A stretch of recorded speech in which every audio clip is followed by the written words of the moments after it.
The guy's good. You gotta give him that. The guy's a charmer, silver-tongued devil.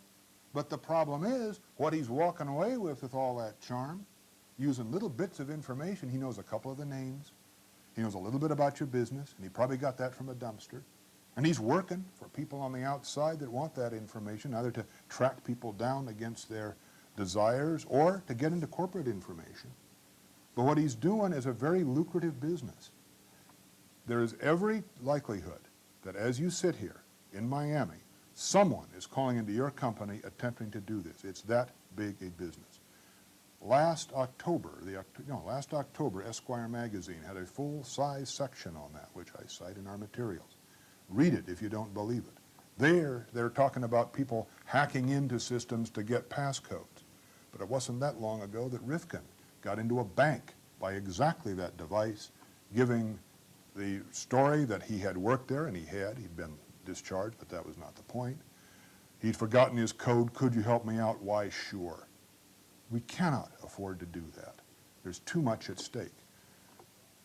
The LANs, the local area networks. Now, these are touted as a solution to a whole lot. We want to move information faster. We want to move it through. We don't want to worry about checking things up. That's what the people in the data processing unit are telling you.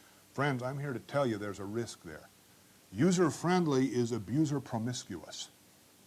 Absolutely. And keep in mind, as these systems are designed, you should be at the table taking a look at it. A LAN is no stronger, no more secure than the least secure part thereof. I'm going through this in my office, and I'm dealing with 140 attorneys. You think you got problems. Tell 140 attorneys they can't get information they think they want. But we're taking the position, with the support of my boss, that if you want this information as to rap sheets, you cannot have this dial up from home, because that link is something we will not permit you to have. It's too vulnerable. It's too open to abuse. And this is a thing that has to be negotiated, but has to be laid out at the get-go. No LAN is an island. Every LAN is some sort of an archipelago linked to every other system that's running around.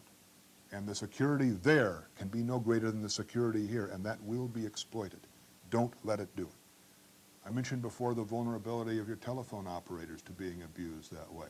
An effective program, unyielding, unflinching, that directs to your people constantly the fact that the wolves are in the woods. This may be cyberspace, this may be the electronic frontier, but there are wolves on the frontier, are out there all the time.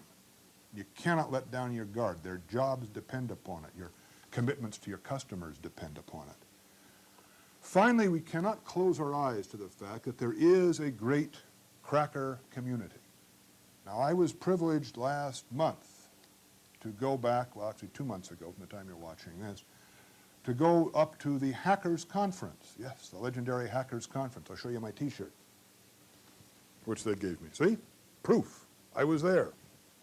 And I met a lot of people, some of whom I'd already prosecuted, some of whom have seen the light and are now doing socially acceptable activities, some in very critical areas. These are good people, and all they took was a certain amount of knowledge that what they were doing was socially harmful, and we can negotiate that kind of thing.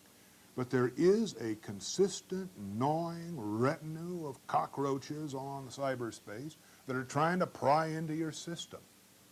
In the outline, I'm referring to this to Pengo Agogo. This was the fella in East Germany, Pengo, laid out in the book we'll talk about at the conclusion, that is simply breaking into DEC systems to see how they work and discovers how you can make money doing that. And he's selling it to the KGB at a time when the KGB was a significant threat. Conceivably, that feed of information kept the walls up longer than they otherwise should have been. We are dealing with an extremely amoral area here. There are things like the Computer Learning Foundation that could certainly use your help. Here in California, our legislature has mandated computer ethics courses in the junior colleges and in the college level. This is important, and again, your help would be appreciated.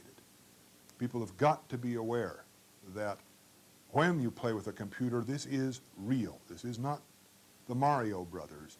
This is reality, and when you affect those systems, you affect others. Bottom line, lessons learned is this. We are effective.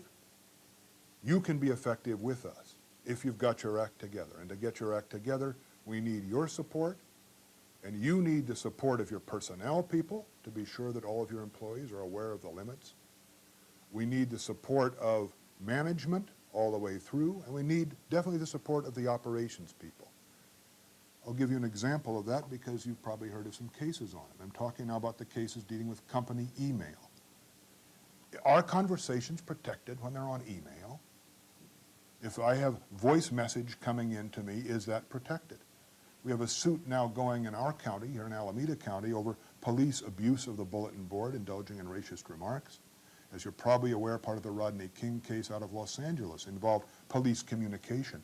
The question was that communication to another officer intended as a private conversation and therefore protected by the Electronic Communications Privacy Act, the section dealing with stored messages, not messages in transit, but stored messages. You got two ways to go on that. One of them is to hope that some lawsuit comes along and says that it's the company's property, the company can do what it wants. So far, out of 2 cases in California, 1 has come to that conclusion. But why wait for the courts to give you a law? You've got contract power. You've got employee handbooks. You've got employee training. You've got the employment contract itself. In your position, I would do what we are doing here. As a person applies to have voicemail or electronic mail, they apply for it. And on the application is an acknowledgement that your company owns the system. It is not a system generally open to the public, and that you have the right to monitor not only the recipients, but the content of the messages. It is for company business only. With that in line, you are in a position to contest any claim of privacy. Now, this gets you into the area of personnel handlings and company image. If your company wants to let all of your resources open to any use to which the employees want to put it, that is your decision. My point is, it's also your decision to control their use of it. But be sure you do it in such a way that you are not improperly modifying the memorandum of understanding or the employment agreements. That's why you have to work with personnel. And you're not creating an image of some sort of totalitarian czardom, new KGB, that is going to quash every independent thinker you've got in your company. It's something to work out with their understanding and their agreement and their acceptance. But you can do it. If you don't do it, you probably will not be here for the next several conferences because your company will not be in business. Sorry to tell you that, but that seems to be the fate in this present economic area. If you go down, you go under, and it's hard to come back.